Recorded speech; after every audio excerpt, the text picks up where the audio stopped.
Jaya Shriman Narayana.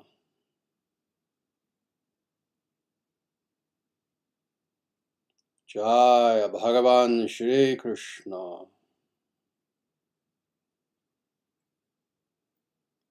Jaya Shri Guru. Sanatana Dharma Jayate. Dharma Rashtra Jayate. Om Hri Om.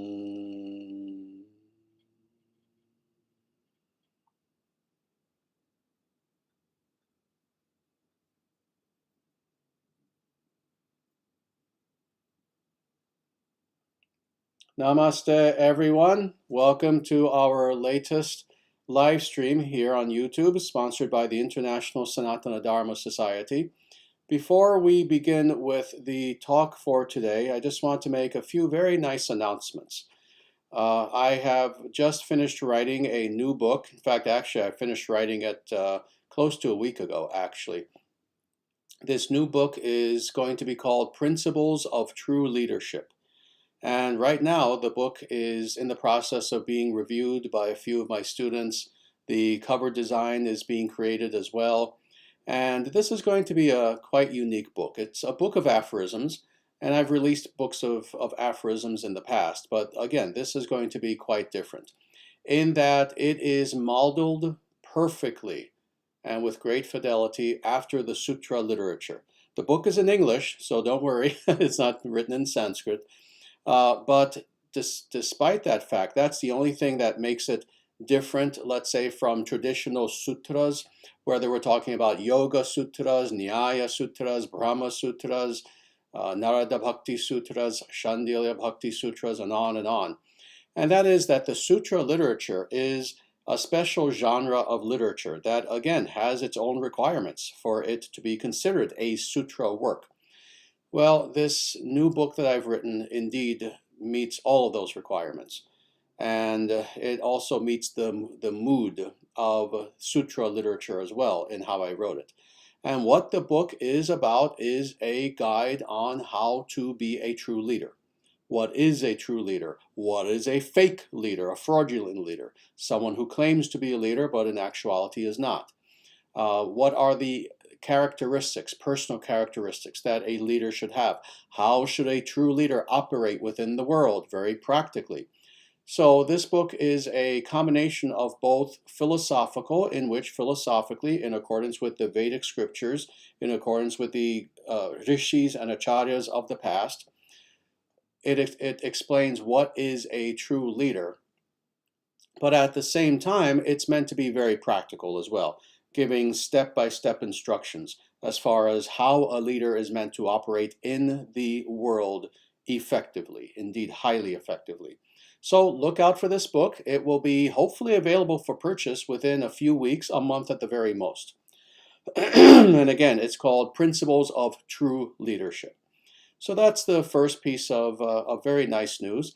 And then the other piece of news also involves a book, and that is that soon thereafter, soon after this book that I just mentioned comes out, very soon after, another book is going to come out pretty quickly, actually. And this book is called Interregnum, which is a Latin phrase. Interregnum, it's also English now. And the subtitle is Defeating Toxic Governance in the Kali Yuga. At least that's the working subtitle that I have as of now. Now, this second book is also going to be quite different from books that I've put out in the past, in that, first of all, it's going to be rather short. It might end up being 50 or 60 pages in length, something like that, which is pretty short. And it is a book that is based upon a talk that I gave of that same title as a live stream. Not very long ago, roughly 6 months ago, something like that. But it's interesting how, a few weeks ago, maybe 2 weeks ago at this point, more or less, I was actually watching this video where I gave this talk. And as I was listening, I was inspired that this information that is available in this video, again, also called Interregnum, needs to be released immediately, as soon as possible. It's time sensitive because indeed the book itself talks about what is a true ruler. So somewhat in the same vein as the other book I just mentioned, Principles of True Leadership. But in this case, it goes much deeper and is much more focused on specifically not just what it means to be a leader in general, but what it means to be a ruler. And more than anything, it talks about what rulership has been like in recent generations, that is in the Kali Yuga, and more what sort of rulership is needed. So thus, the title of this book is going to be called Interregnum. And what that word means, it's a very important word. It means that terrible state in which a nation is in between legitimate rulers. That is what this second book is going to be about. And again, it's going to be short. It's not going to take me long to perfect this as an actual working volume. And it will be released very soon after Principles of True Leadership comes out. And again, it will be short. That's on purpose. That's on purpose. And again, that is the news. So very, very good news as far as on the book front. Now, that being said, I want to repeat, as I always do, that if you haven't done so, please subscribe to this channel. Our subscribers are going up quite nicely, actually. You know, about a week and a half ago, something like that, I did a follow-up interview after 5 years with Survive the Jive, and I don't know if people have seen that yet. Tom, who is the person who is in charge of that channel, it's his channel, Survive the Jive, is a truly wonderful individual. He's an amazing scholar, a very good-hearted individual. And he interviewed me about 5 years ago, something like that. And it ended up being a truly popular video, seen by, I forget how many, I think close to 80,000 people. Well, we followed up, again, maybe 2 weeks ago or so, and we did another interview that's available on a different channel that he has called Jive Talks, where he interviews people very specifically. Hopefully someone will put the link in the description. But as a result of that, things have been going well. Our subscribers have been going up, etc. But if you yourself have not subscribed yet to Dharma Nation, please feel free to do so. Please like this video as well if you can. When the video is released, please feel free to comment on the video when it's available as a recording. And please feel free to share the link to this video as well. Even right now, because even right now, if you share the link, there will be people who will hopefully come and be able to watch this live. So the other thing I want to say is, as always, please visit our website, dharmacentral.com. We have our books that are available there. We have a beautiful music CD that is available of myself reciting mantras, quite a few mantras actually, with beautiful background music that was composed by one of my students and performed by one of my students. Also, when you're there, please feel free to join our email list. We have an email list. You'll see immediately how to join that as soon as you go to dharmacentral.com. And finally, if you can, please feel free to help us in any way you can. Again, this live stream is not a business. It's not a way to make money. It is sponsored by a nonprofit religious organization called the International Sanatana Dharma Society. When you're at Dharma Central, if you find it within your heart to do so, please donate. Please donate any amount that you can give, either as a one-time donation, or feel free to become a monthly tithing member of the ISDS as well. So with that, again, thank you for bearing with me as I share these wonderful announcements. And with that, we're going to dive into the talk for today, and speaking very specifically about how God is the goal of spirituality, all real spirituality, all true spirituality, but really more than that, of everything. And we're going to be looking at two rather well-known, actually quite beautiful verses from the Mundaka Upanishad. And these verses speak about the individual who is the seeker. It speaks about what is the goal of spirituality, and it speaks about what is the means of attaining that goal. And again, this is quite well known, actually, these two verses from the Mundaka Upanishad. but I believe this is only maybe the second or third time I've ever commented on these verses. So we will dive into this. This is Mundaka Upanishad 2, verses 3 and 4. So there are 2 verses that are here. And the 2 verses proceed thusly. Having taken the bow furnished by the Upanishads, the great weapon, and fixed in the bow that arrow rendered pointed by constant devotional meditation, upasana, and having drawn it with the mind fixed on Brahman, hit that target, the immortal Brahman. Om is the bow, atman is the arrow, and Brahman is its target. The target of Brahman should be hit by one who is self-controlled. Plunge the arrow of your true self in him, even as the arrow is lost in the target. Beautiful, beautiful 2 verses. And again, for anyone who has studied the Upanishads in any serious sort of way, they will know these 2 verses because of the fact that the imagery that's here is truly astounding and truly beautiful. But indeed, what is this talking about? Well, it's talking about several things. There are really 3 elements that are spoken of here. And first I'll explain this to you, and then we'll go through the actual verses line by line. The 3 elements are A, the individual who is the spiritual seeker, the individual who is the sadhaka, that is the person actually practicing sadhana with the idea of achieving X goal. We won't talk about the goal yet, though it's rather obvious. The second element is indeed the goal itself, and that goal is God. That goal is Brahman.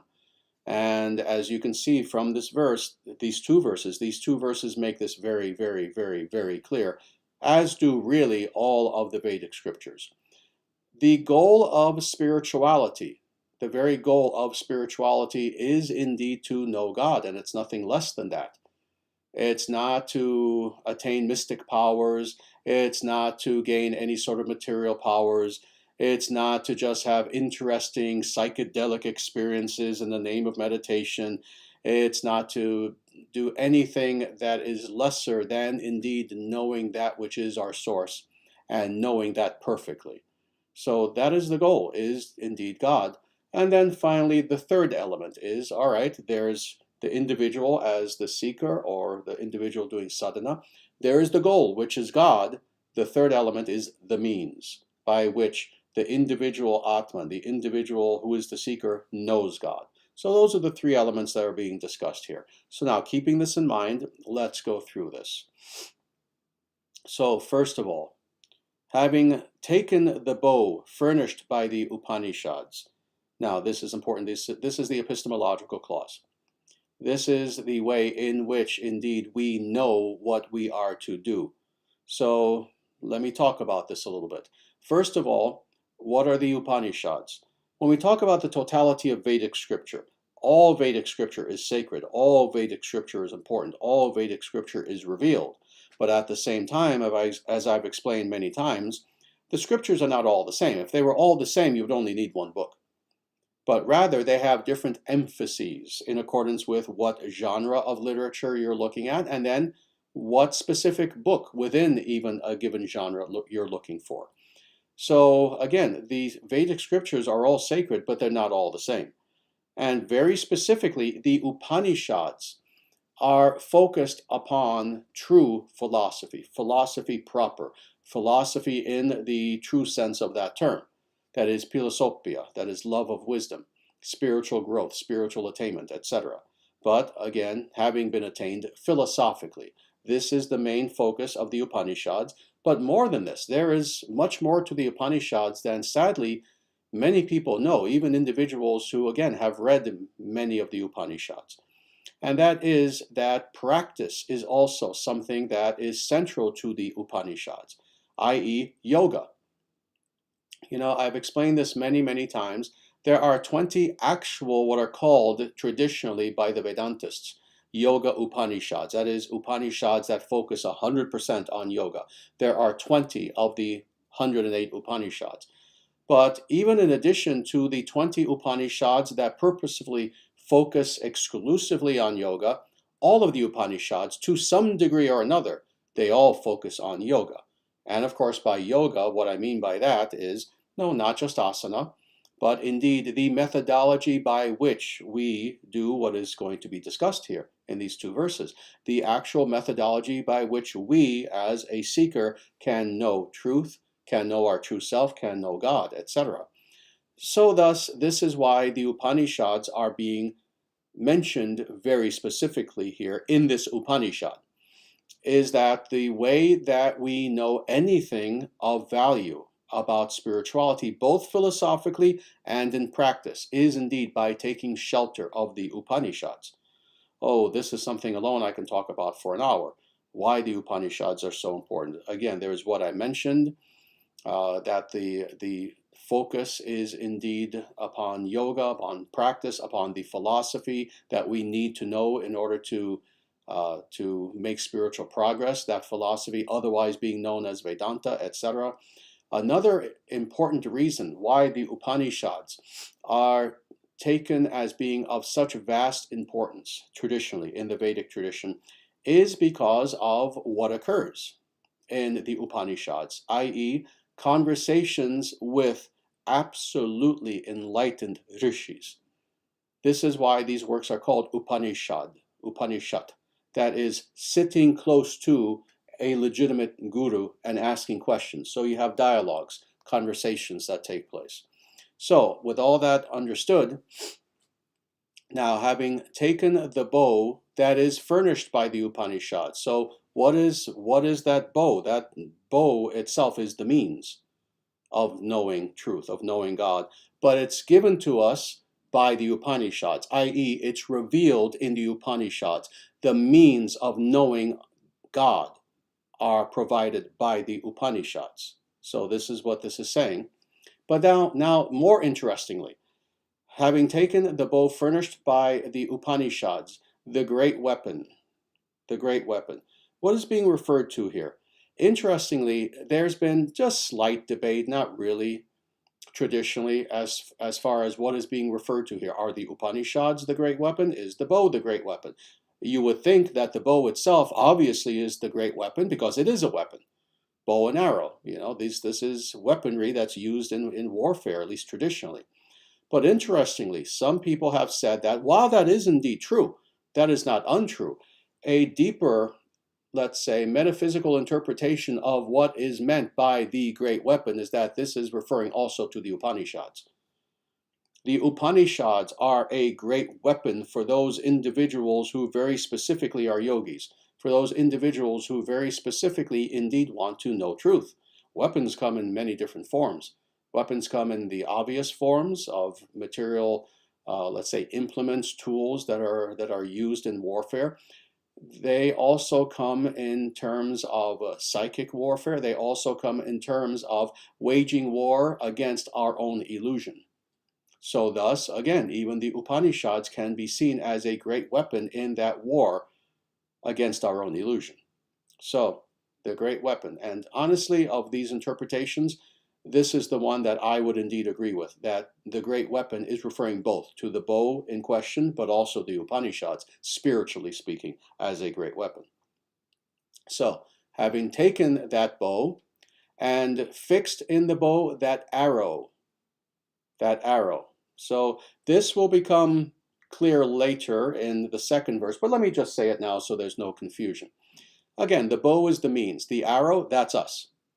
The arrow is the individual, the atman, the individual person.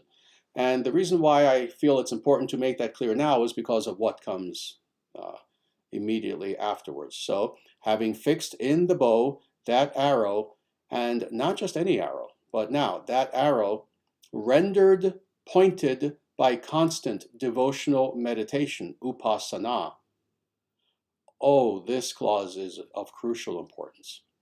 So it's not merely that now we have brought together means and the individual who wishes to use that tool, who wishes to use those means to attain a specific end. It's not merely that we have brought these together, but the nature of that person who indeed wants to know God, that person who wants to practice yoga, etc., is now being discussed here. This is not applying to just anyone. You see, again, I need to repeat this again and again and again because of 150 years of, unfortunately, misconceptions about what Sanatana Dharma actually means and stands for. Let me make this abundantly clear to you. Sanatana Dharma is anti-egalitarian. In other words, it's not the idea that, it doesn't matter who you are, it doesn't matter what your motivation is, it doesn't matter what your characteristics, what your internal state is, what your own talents and intelligence, etc., etc. None of that matters. Oh, as long as you're sincere, you can follow this path. No. No. There are so many verses that go contrary to this New Age, radically modern idea that you can be buried in them. There's an avalanche of verses that go against this idea of radical egalitarianism. No, you want to know X thing that is of the rarest quality, difficult to attain, you better make sure that you yourself are also of the rarest quality. You have to be qualified, in other words. And if you're not qualified, your good intentions and good motivations, but I mean well, mean nothing. You must make yourself qualified. So thus, this clause here is making this abundantly clear, as do, again, thousands of other verses. So let's look at this again. So that individual who is the spiritual seeker, who is here compared to the arrow. All right, so this individual rendered pointed. Now, what does this mean? Having made himself qualified. You see, if you have an arrow, but the point of the arrow is dull, that's a worthless arrow. That's not an arrow that's going to do what it needs to do. You can shoot that arrow, it will hit its target and fall right off. Rather, the tip of that arrow, the actual arrowhead, has to be as sharp as possible if it is going to achieve what it needs to achieve. And now, with that understanding, you see, that is the qualitative attainment that must be there. So again, this destroys egalitarianism. Not everyone in this world is very sharp, figuratively speaking. Not everyone is sharp. You need to be sharp if you wish to indeed truly know God. And now, how do you make yourself sharp? By constant upasana, by constant devotional meditation. This is how we make ourselves sharp. This is how we make ourselves indeed the sort of individual who is now qualified to know God. You see, if everyone, again, radical egalitarianism, if everyone was qualified to know God, there would be no human being, no dog, cat, or goldfish upon the face of the earth who wouldn't be knowing God right now. This would be the spiritual realm, and end of the story. I can go retire to a cave and I don't have to give these talks anymore. But no, that is not the case. Very few people, fewer than you know, actually, are truly qualified to know God. Now, you can make yourself qualified. This is the lifesaver. This is what's wonderful. You can make yourself qualified. And how? You make yourself a sharp arrow by practice, by practice, by practice, by refining who and what you are. And how do you do this? What I have said for 45 years. Meditation, meditation, meditation. And very specifically, the word that is used in the Sanskrit, I didn't include the Sanskrit here, but I looked at the Sanskrit. The word is upasana. Upasana, a word that I'm one of the few gurus on the face of the earth who even mentions this word, what to speak of, knows what it actually means. Upasana is one of these words that you find all throughout the Upanishads. What this means is indeed actual meditation. Meditation the way I and the ISDS teaches it, i.e. devotional meditation via mantra, meditating upon the Absolute, meditating upon God. That is termed upasana. This is how we make ourselves qualified to even be on the path. So again, this makes it very, very clear. Now let's go on a little bit more. And having drawn it with the mind fixed on Brahman. So again, you have the bow, you have the arrow. Now having drawn that arrow and just drawing it in general, just good enough that you drew it? No. Understanding what is the actual aim, understanding what is the actual goal. If you claim to be a spiritual person, Again, this is a challenge to New Age people especially. If you claim to be a spiritual person, you are on the path, but you don't know where the path is leading. You don't know what is the actual goal of your so-called spiritual work. You are wasting your existence. You are wasting your time. So this is why this clause now makes it very clear. With the mind fixed on Brahman, again, not just anything of your choosing. It's not pick your own truth. We all have our own truth. No, one object, that than which nothing greater can be conceived, that which is the source of all reality, that which is the perfect, that is God. Brahman is the generic name in the Sanskrit language for God. So, with the mind fixed on Brahman, now what? An imperative. Hit that target. Hit it. Hit that target, and to make it clear yet again, the immortal Brahman. Again, not just anything. So it's interesting how with these two verses, it spares no expense.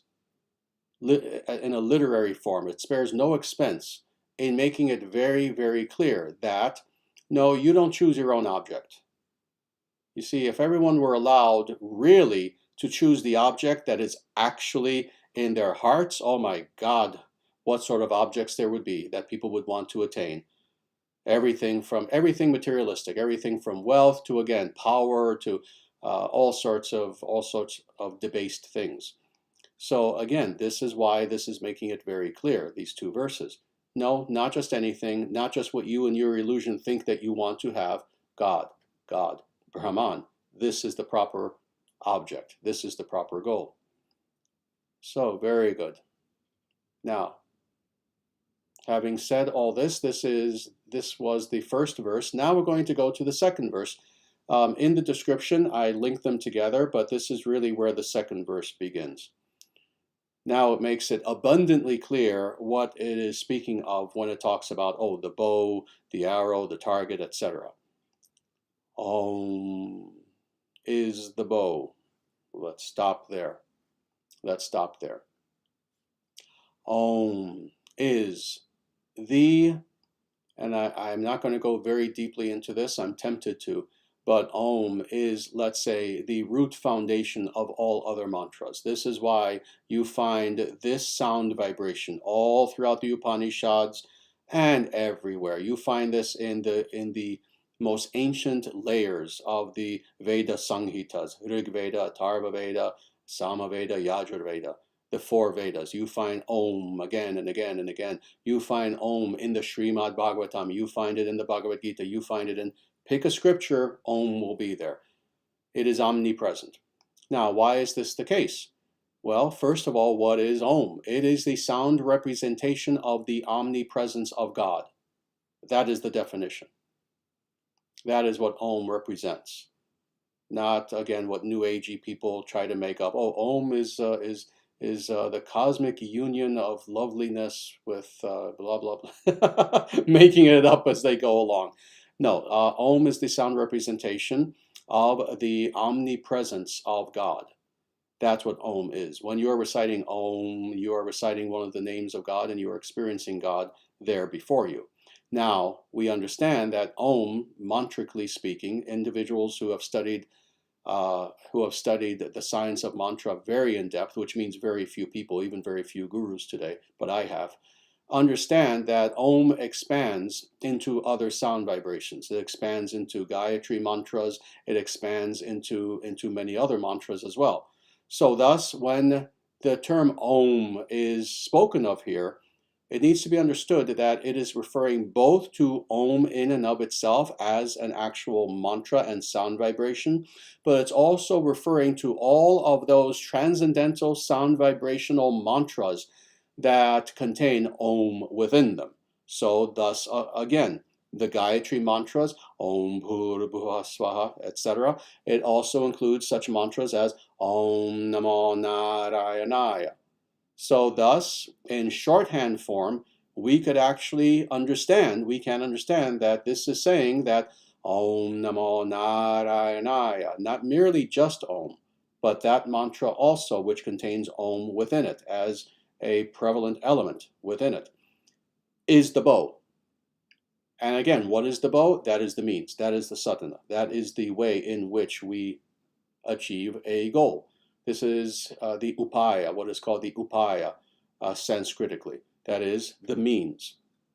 So thus this verse again makes this very, very clear that Om, or again, as we would correctly interpret it, Om Namo Narayanaya, any mantra that contains Om within it, and thus that mantra being transcendentalized, also because it is a revealed mantra.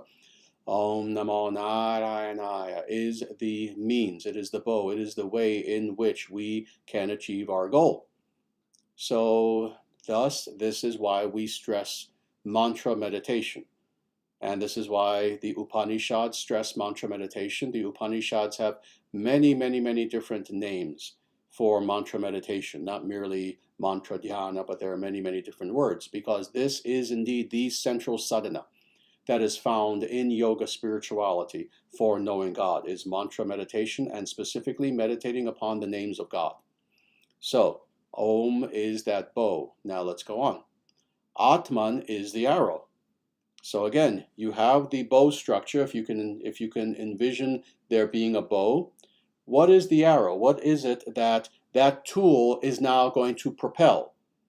Well, that arrow is us. That arrow is the practitioner. That arrow is the atman, the individual person who wishes to use that bow, i.e. that means, that tool, that process, that sadhana, for transporting from here to there, from here to there, tadagata, to traverse to that other side.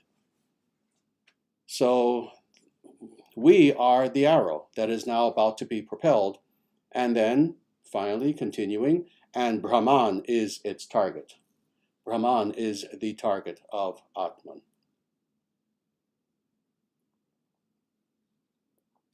So here, in this one sentence itself, we see these three elements coming together, these three elements that I spoke about initially. These three things are indeed what these two verses are talking about and what they're centered around. And the reason why is because these three elements are everything that is of importance when it comes to the idea of making spiritual progress. Again, there is you, the spiritual practitioner. There is the goal, which is Brahman, which is God. And then there is the means for attaining Brahman. There is the means for the Atman attaining Brahman and knowing Brahman. So again, Brahman is the target. Brahman is the goal. God is the goal. God is the goal of all spirituality, of all real spirituality. If there is anyone who claims to be a spiritual person and they are aiming for anything that is lesser than God, then that's sad, that's unfortunate, because they're not aiming for the highest. They're not aiming for the highest. And they should be, if they truly want all of the positive things that they will claim that they want. You know, stating it positively, a person will claim that they are on the spiritual path because they want peace, because they want wisdom, because they want love, to receive love and to express love, because they don't want to die. They want to realize themselves as eternal beings, and on and on and on. All of these many very positive, actually, attainments of spirituality. Well, all this being the case, the only way that we can attain all these things is if we attain the very foundation of all of these positive things that we desire. And that is God. It is only by knowing God that we can know peace. It's only by knowing God that we can know all of these positive things. So, let us go on now. The target of Brahman should be hit by one who is self-collected. This is the next sentence. And this, again, is speaking about the actual Atman, the actual individual who is on the spiritual path. And this is, again, the qualification. Again, as I was saying just a few short minutes ago, about how the spiritual path is not for everyone. There is no collective salvation. It's not a matter of us, unfortunately, when it comes to attaining liberation. Rather, those individuals who are qualified in themselves, in who they are in turn qualified to actually be on the spiritual path. This sentence now makes this even more abundantly clear, that the target of Brahman should be hit, i.e., that individual who is qualified to know Brahman is who? One who is self-collected. In other words, one who is in every way, in everything that they think, and everything that they say, and everything that they do, they are acting in the role of a yogi. They are being a yogi in every way. They are individuals who they are under control. They control themselves. They control their mind. They control their emotions. They are individuals who already, interestingly, have achieved a good degree of calm and peace in and of themselves. You see, it's interesting how, again, so many modern spiritual people who have made themselves slaves of pop culture and pop spirituality think that the goal of spirituality is to have peace and calm. Interestingly, that's actually not the case. We cultivate peace and calm so that we can then do our sadhana, do that which we are meant to do, i.e., meditate in a devotional way, in such a way that we are meditating in peace, in calm, with a still mind, with a still body, unmoving. We are meditating upon that which is our goal, that being God, that being Sriman Narayana. So interestingly, and I've explained this to people for decades, we first still the mind in calm so that we can meditate. And we meditate so that we can know God. So again, this sentence here is making this very clear. That first, before you can even hit that target of Brahman, first you must be self-collected. So in other words, first you practice the prerequisites that are there in yoga. That is, you follow the Ashtanga system. You follow the ethical system of yoga. The yamas and niyamas, etc., because it's not just the yamas and niyamas. Those are foundational, but you follow all of the ethical precepts of yoga. It means that your motivation is a good motivation. Again, you're not just practicing spirituality for name and fame, but no, you truly want to know God, i.e., you have sincerity. And on, you begin to practice pranayama, you do asanas, you focus on dharana, on concentration, and then you begin to do meditation in such a way that first you master yourself. You know, this is another theme that I speak about all the time that is being supported perfectly by what is said here, and that is that first we have self-realization, then we have God consciousness. First you master yourself. Then, having mastered yourself, now you are in a position, now you are strong enough to venture further in this journey and now know God. So that individual must be self-collected. That is, they are master of who they are. They are the master of themselves. And once that is the case, then that person can know Brahman, can know God. And now, let's go to the very last sentence that's here, and you'll see how there's this progression. So again, being someone who's self-controlled, now you can do your meditation. Now you can release the arrow of your own true self. Now let's look at the very last sentence. Plunge the arrow of your true self in him, even as the arrow is lost in the target. So beautiful, beautiful. So you can envision, if you've ever done archery, I've done a little bit, not seriously. I would, in a million years, would not call myself an archer. For fun, I've played with a little bit of archery, and everyone has. What do you envision? Well, you envision that there is a round target that's there, and just think of the stereotypical kind of target that we all have seen in the past. And let's say you're doing actual archery. Well, what's the idea?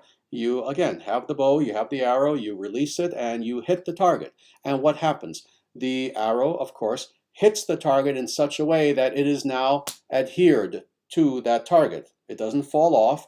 It is seriously in there. Now, this is the important question. Has the arrow now become the target to the point where you can't tell which is which? You're looking at the arrow. Now suddenly the arrow is round and flat and it looks like a target, has the same colors, and the target itself now kind of looks like an arrow, and there's no distinction between them. It's no, of course not. That would be crazy. That would be the ramblings of a crazy person. You do not become, the arrow does not become the target. Indeed, in order to preserve that arrow, you go up to the target and you grab it, and with a little bit of effort, you pull it out. You understand that there is a difference. Conceptually, you understand. Perceptually, you understand that while they are presently adhered, there is a distinction between the two. The target has not become the arrow has not become the target. But at the same time, there is an adherence that is there that is very strong. Well, again, this is simply an example that's being given. It's not a perfect example, but it's a pretty good one. When we come to know God, i.e., when the atman now has quote unquote hit that target of Brahman, we do not become Brahman, we do not become God. In the same way as, again, the example of the arrow and the target, they are now adhered.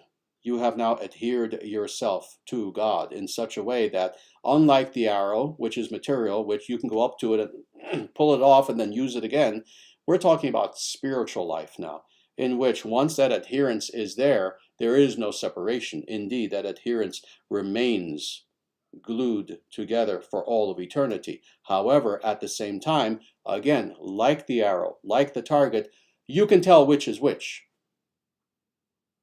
The Atman knows, I am not God, and trust me, God knows the Atman is not him. God understands that he is the source of that Atman, thus he loves the Atman. But again, that distinction is there. So at no point do we have this Advaitin idea, this Advaita idea, that the arrow miraculously, in someone's fantasy, becomes the target. No, they remain distinct. But again, there is now a closeness that is there that was not before. In the same way, we as Atman, we don't become God. That is not what this is saying in any way, shape, or form. Indeed, one could say, if one were intelligent, this is why this entire metaphor is used of the bow, the arrow, and the target, is precisely because this Upanishad is telling us, no, you don't become the target. Rather, you are now connected to the target. In the same way, the Atman does not become Paramatman, does not become God, but rather there is now a unity of purpose, a unity that is there, such that that unity will be there forever. But again, unity with distinction. We remain Atman, we remain eternally the servant of God, and that is our eternal desire, is to be the servant of God. So thus, Mundaka Upanishad, these two very, very famous verses that are found in the Mundaka Upanishad.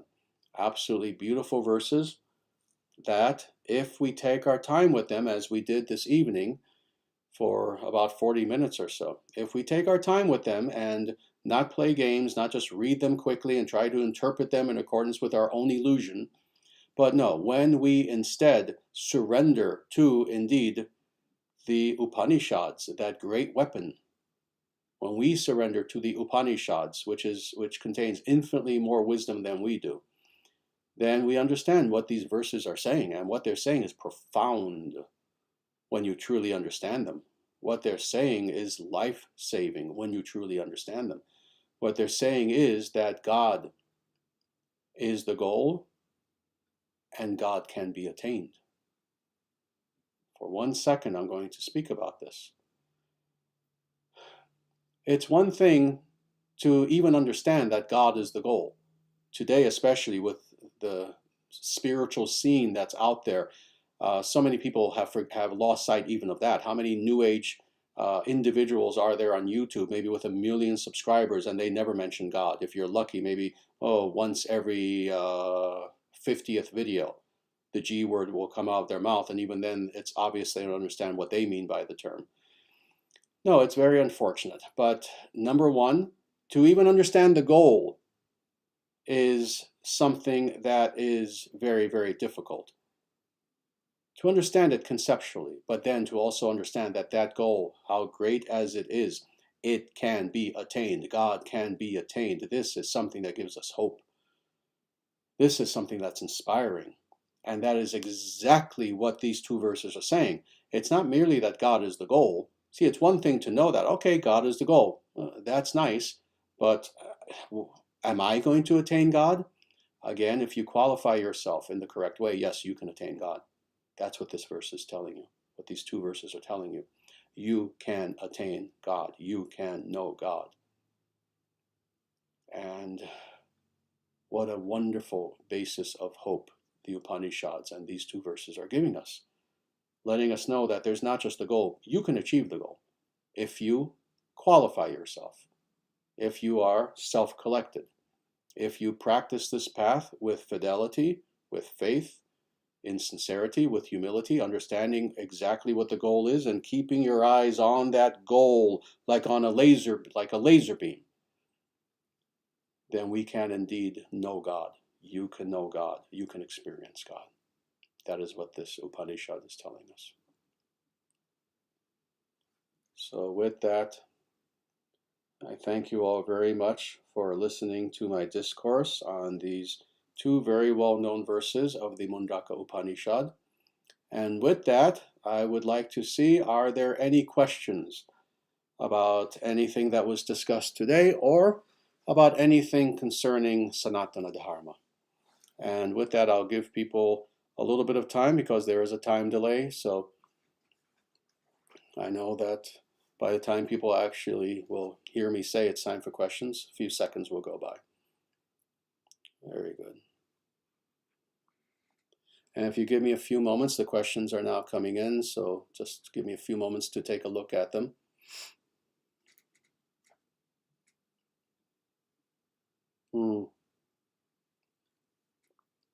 Excellent.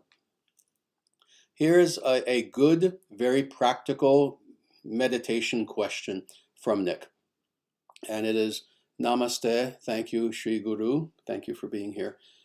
To maintain focus in meditation, is it best to focus awareness upon a visual of God, upon the vibration of Narayana in the chest after chanting, or another element? Very good. That is an excellent question. It's a subtle question as far as sadhana, as far as mantra meditation sadhana very specifically. And there is indeed an answer to this, actually.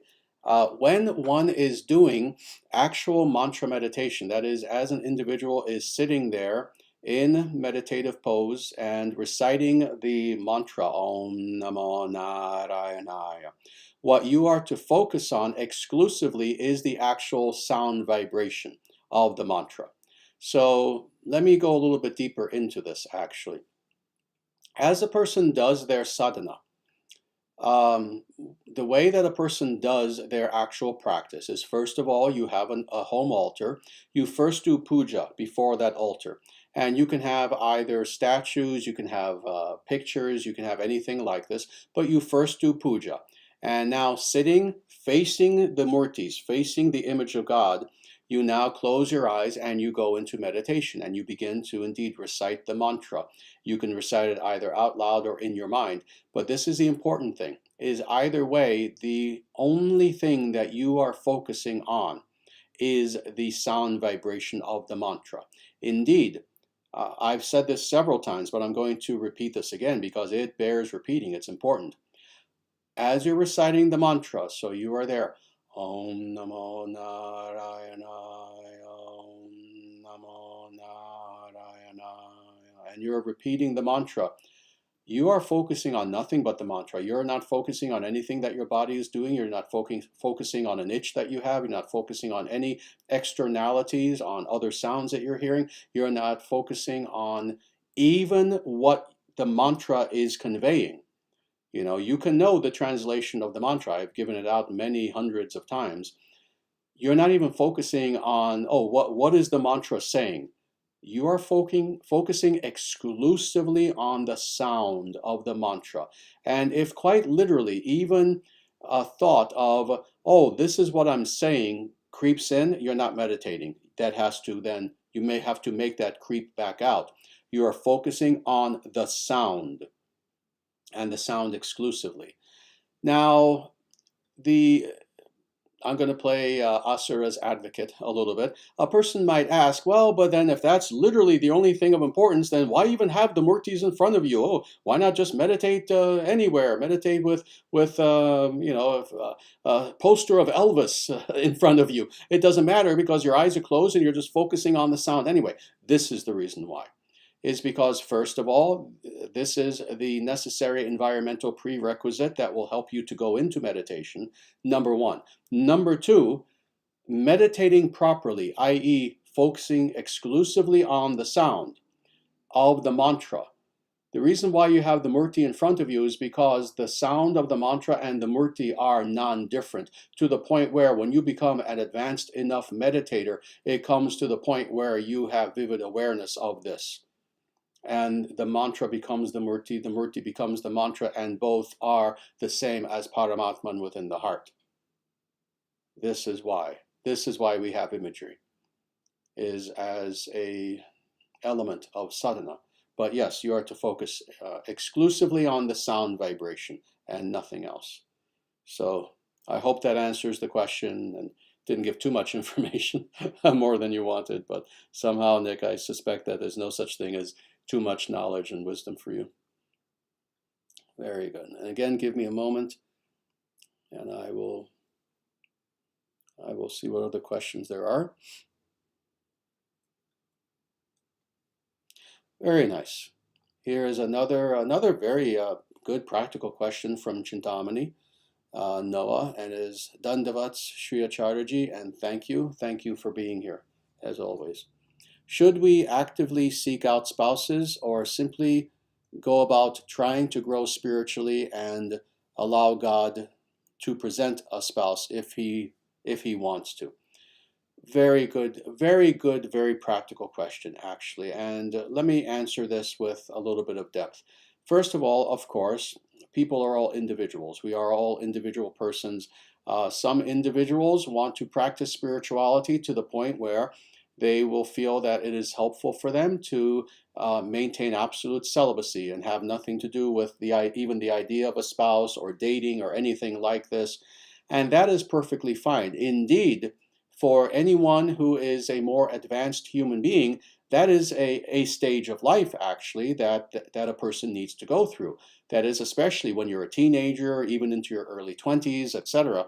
The idea is that is indeed the time to focus on higher things, on your education, on spirituality, etc.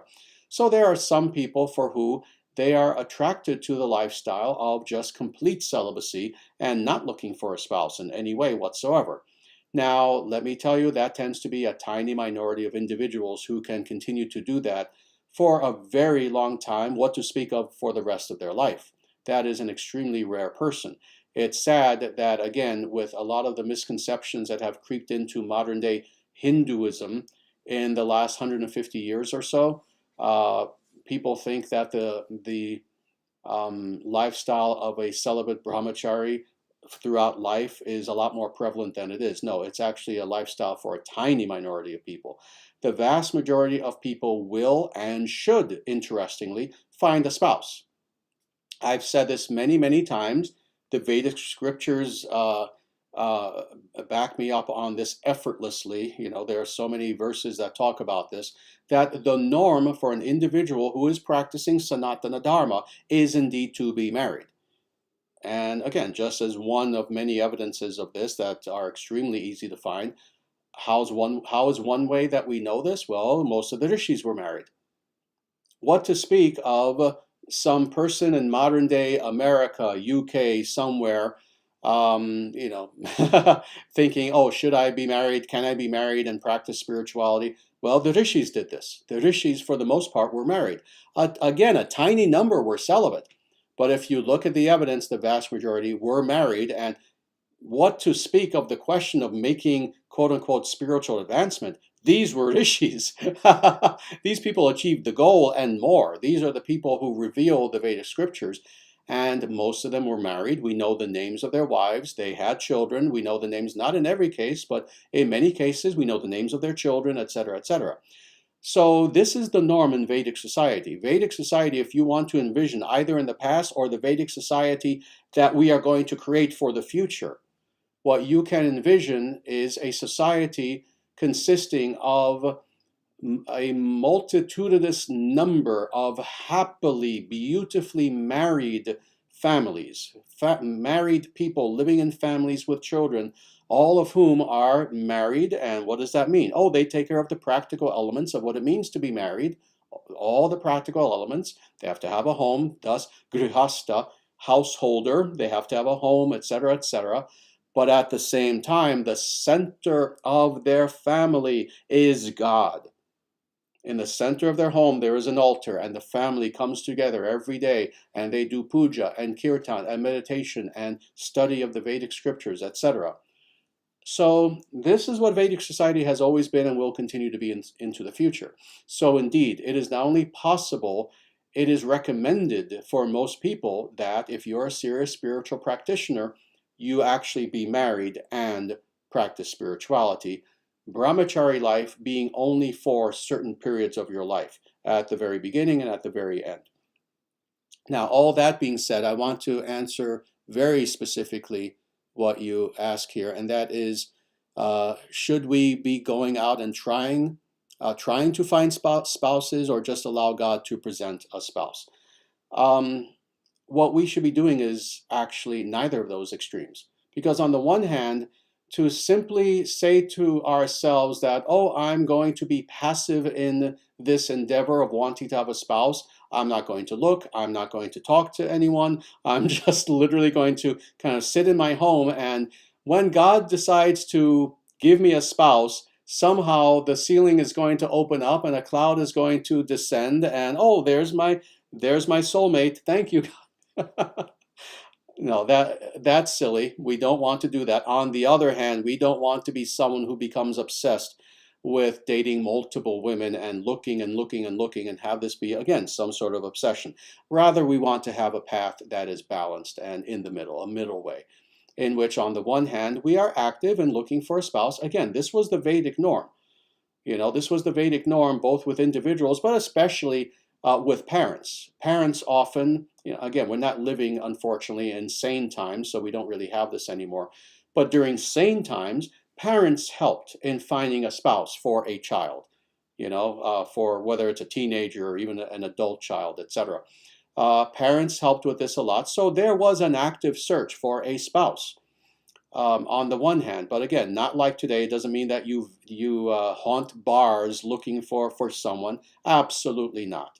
No, but rather you should be active, not passive, but at the same time understanding that, yes, when indeed in my search, when God so deems that I will find the perfect person, then that will happen. So to answer your question, it's a balance of both, not one extreme or the other. Very good. And I thought it was important to go in depth and answer that question because I know it's a question that many, many, many people have. Given the broken culture that we have today since the 1960s, given the broken social contract and culture that we have today, we have armies of millions of sad souls who are looking for their partner, and unfortunately having a very difficult time. Thus, this is why we have what are now called incels, for example. We have men who are involuntary celibates. They would like to find someone, but they've kind of given up. Well, it's because our society has been purposefully broken. Well, it doesn't matter. There are still good people out there. If you're a good woman and you're looking for a good man and you sincerely want one, you will find one. And vice versa. If you are a good man looking for a good woman, you will find one. They are out there. We must never use this as an excuse. This is what the media tries to brainwash us with. If you're a woman, oh, there are no good men out there. If you're a man, there are no good women out there. Absolute nonsense. They are out there. They are harder to find because a lot of them feel the necessity to kind of hide a little bit from this broken culture. How sad is it that at this juncture of the Kali Yuga, good people have to kind of hide a little bit, otherwise they'll be abused. But they are out there. And if you want to truly find someone, you will find someone. And you'll find someone wonderful. Never give up. Very good. Wonderful. Well, I need to apologize. We are going to have to stop here because it's 8 o'clock, and indeed, I thought it was necessary. The few questions that I did answer, I thought it was necessary to answer them in depth. So as a result, we brought together, we focused on quality of answer versus quantity of trying to answer as many questions as possible, which honestly I always veer toward quality anyway. But again, I apologize for all those individuals who also asked questions and didn't have a chance to get your questions answered. And this is why you please come back next Monday. This is why you never give up. If I haven't seen your question today, come back next Monday. Please ask your question again, or a new question if you want. And hopefully next time I'll have a chance to answer your question. With that, again, I thank you all for being here very much. I thank all of our moderators. Our moderators are the best moderators upon the face of the earth, and I don't say that lightly. Actually, I do not say that lightly. We have the best moderators on earth. They are my hands and my eyes and my ears. I thank our moderators for all of your wonderful work behind the scenes. And again, please subscribe if you have not done so. Please like this video. The video will be available as a recording very soon, within approximately 5 minutes or so. Once that is the case, please feel free to comment, especially once the video is available as a recording. And again, please visit our main website. If you liked what you heard here, visit our website, dharmacentral.com, because you will have similar resources that will present to you, that will gift you with authentic Vedic spirituality, real Vedic spirituality that is actually based upon the teachings of the Vedic scriptures, the teachings of the rishis, the authentic gurus and acharyas of the past, etc.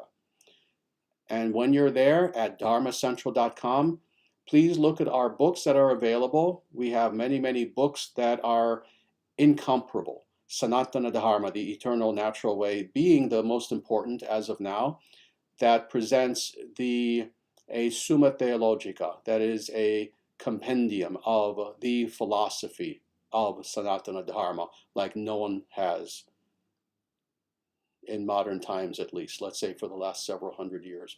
So please take a look at these books that are available. Please join our email list when you can. And again, if you feel so moved, please feel free to give a donation on dharmacentral.com. You just go to the menu and you'll see where to easily do that. You can give a one-time donation, or you can become a monthly tithing member of the ISDS, the International Sanatana Dharma Society. With that, again, thank you for being here. I look forward to seeing you again next week, and namaste. Jaya Shriman Narayana. Jaya Bhagavan Shri Krishna.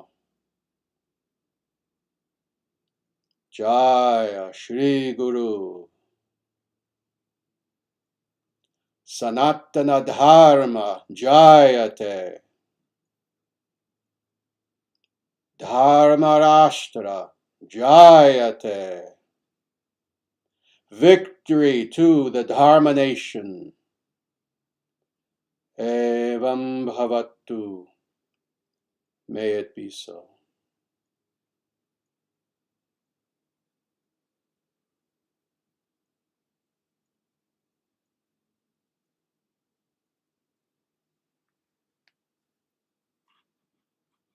And with that, as always, until the next time that we meet, everyone, please take very good care of yourselves.